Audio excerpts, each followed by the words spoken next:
বিষয়ক প্রধান উপদেষ্টা জনাব খালেদ হোসেন তার সঙ্গী সাথীকে নিয়ে জামিয়া সালাফিয়া পরিদর্শনে এসেছেন মর্মে আমরা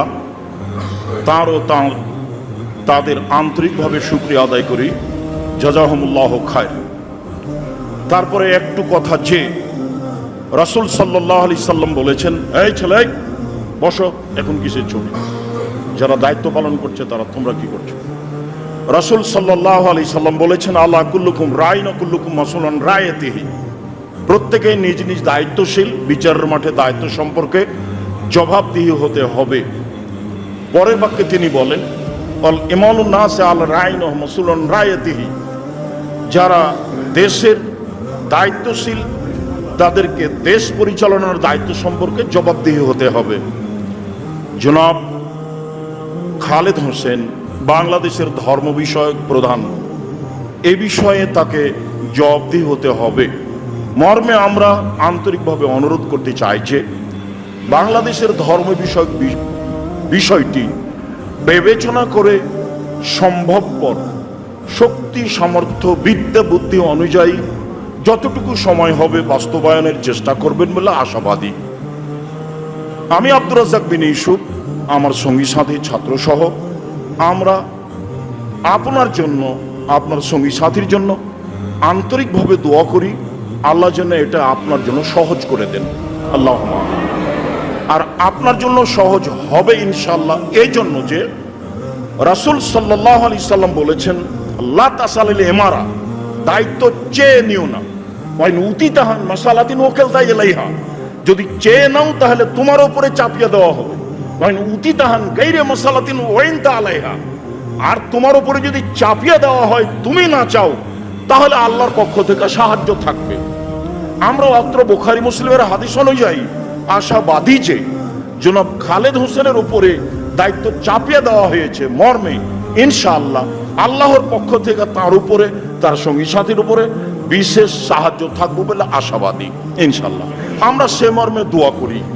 আর জনাবের নিকটে আমরা এটুকু দাবি রাখি যে জামিয়া সালাফের মতো সঠিক আকীদার প্রতিষ্ঠানের জন্য আন্তরিকভাবে দোয়া করবেন, যাতে করে আমরা এই প্রতিষ্ঠানের কাজগুলিকে সামাজিকভাবে উন্নতি থেকে উন্নতির পথে নিয়ে যেতে পারি এবং এইসব কাজকর্ম দিয়ে পরকাল আল্লাহ তাআলাকে সন্তুষ্ট করতে পারি। মূলত সব কাজ আল্লাহ তাআলার সন্তুষ্টিতে, অল্প দিন বাঁচতে এসে অসন্তুষ্টি নিয়ে বিদায় নিতে রাজি নই মর্মে সকলে মিলে আল্লাহকে বলি, আল্লাহ তুমি আমাদের কবুল করো, আর যেটা সুন্দর সঠিক সহজ হবে সেটা তুমি করার তৌফিক দান করো। আমরা নিজে থেকে কিছু করতে চাই না, তোমার কাছেই এদেশের ধর্ম বিষয়ক উন্নয়নের জন্য দাবি জানাচ্ছি, তুমি আমাদের কবুল করো। আল্লাহুম্মা আমিন। তোমার দরবারে এই আলোচনা শেষে জোরালো দাবি ও দা রেখে আপাতত আজকের কথা এখানেই শেষ করলাম। আসসালামু আলাইকুম রহমতুল্লাহ। আমরা সবাই কবিতা, উর্দু কবিতা, ইংরেজি বাক্য, হাদিস সব মিলে অনেক সুন্দর এবং নাসিহাতমূলক বক্তব্য উনি ছাত্রদের সামনে পেশ করেছেন। আমরা সেই বক্তব্যগুলো যেন আল্লাহ আমাদের মেনে চলার তৌফিক দান করে। আল্লাহুম্মা আমিন। আসলে যে বর্তমান সরকার আমরা পেয়েছি এটি আমি মনে করি আল্লাহ সুবহানাহু ওয়া তাআলার একটি দয়া।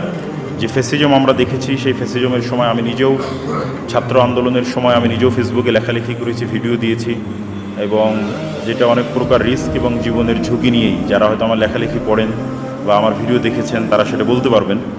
তো সেই পরিপ্রেক্ষিতে যেহেতু আজকে মাননীয় ধর্ম উপদেষ্টা এসেছেন, তো জামিয়া সালাফিয়ার ছাত্র শিক্ষকদের পক্ষ থেকে রাষ্ট্র সংস্কারের 22 দফা একটি প্রস্তাবনা, আমাদের ছাত্রদের পক্ষ থেকে যে ছাত্র দুইজনের আরবি বক্তব্য এবং বাংলা বক্তব্য ছিল, তাসনিম আল আমান এবং মতিউর রহমান, তারা সম্মানিত উপদেষ্টার হাতে প্রদান করবে। জাযাহুল্লাহু আহসানাল জাযা। তো আমি অত্যন্ত খুশি হয়েছি শেখ আব্দুর রাজ্জাক বিন ইউসুফ সৈয়দুল মালিকুম এর অধীনে এটা ছাড়াও আরও 3টে মাদ্রাসা আছে, 5000 ছাত্র আছে। আমি রাজশাহীতে যখন ওয়াজ করতে আসতাম, রাজশাহী, নওগাঁ, চাপাই, বিমানবন্দর, ওনার সাথে আমার বহুবার দেখা হয়েছে, হাত মিলিয়েছি। উনি বলেন রূপগঞ্জ যাচ্ছি। জমিয়ত আহলে হাদিসের ভাইয়েরাও আমার সাথে দেখা করেছেন। তো আমি এখন যাওয়ার পথে ডক্টর গালিবির ওখানে উঠব, এরপরে কাটাখালী মাদ্রাসায় যাব, ইসলামিক ফাউন্ডেশন অনুষ্ঠানে যোগদান করব, সাঁওতালদের মাঝে কিছু ত্রাণ দেব। আল্লাহ তাআলা আমাদের খেদমতে খলকের যে দায়িত্ব আল্লাহ তাআলা দিয়েছেন, এটা যেন আমরা পরিপূর্ণভাবে পালন করতে পারি, সে তৌফিক আল্লাহ আমাদের দান করুন। এবং আল্লাহ তাআলা এই জামিয়া সালাফিয়া, এই এদারাকে আল্লাহ তাআলা কবুল করুন। কিয়ামত পর্যন্ত দিন দুগ্নি রাত চুগনি তরক্কি দান করুন। হিন্দুস্তানের দেওবন্দে ওলামায়ে কেরাম, আব্দুল্লাহ ভাই দারুল দেওবন্দে পড়েছেন, আহলে হাদিসের যখন ন্যাশনাল কনফারেন্স হয় অথবা কওমি একজেহেতি কনফারেন্স হয় দিল্লিতে, আহলে হাদিসের ভাইয়েরা হযরত মাওলানা আরশাদ মদনী সাহেবকে প্রধান মেহমান করেন। এটা নজির একটা নয়, তাদের পুরো দেশব্যাপী মার্কাজি আহলে হাদিসের যে কনফারেন্স হয়, হযরত মাওলানা আরশাদ মদনী সাহেব জিদাত মালিকুম ওখানে তশরিফ, প্রধান অতিথি হিসেবে তশরিফ আনেন। আবার দেওবন্দে যখন কওমি একজেহেতি কনফারেন্স হয়, তখন আহলে হাদিস অন্যান্য মক্তবে ফিকিরের হযরত ওখানে তশরিফ আনেন। দারুল উলুম এর মেহমানখানায় ওনারা বসেন এবং মানসার পক্ষ থেকে আমাদের মেহমানদারি হয়। পাকিস্তানেও আমরা দেখেছি এই সাম্প্রতিক কোভিড-19 তকি উসমানী সাহেব জিদাত মালিকুমের জের কিয়াদত বেরলভী খানদানের মুফতি মুনিবুর রহমান আহলে হাদিসের যিনি পাকিস্তানের বড় ইমাম, উনি এসেছেন। তো জাতির বৃহত্তর স্বার্থে আমাদের প্রয়োজনে একে অপরের সাথে হাত মিলাতে হবে, বুক মিলাতে হবে। আমরা একটা চ্যালেঞ্জিং মুহূর্তে রাষ্ট্রের দায়িত্ব নিয়েছি।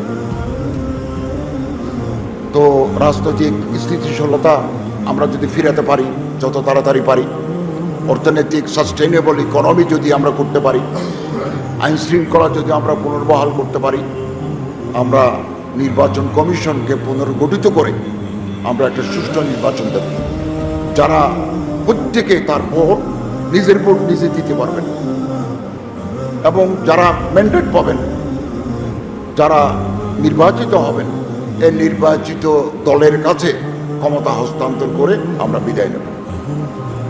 আমি মনে করি আমাদের পাশে জামিয়া সালাফিয়া সহ রাজশাহী সহ গোটা বাংলাদেশের মানুষ আমাদের পাশে আছে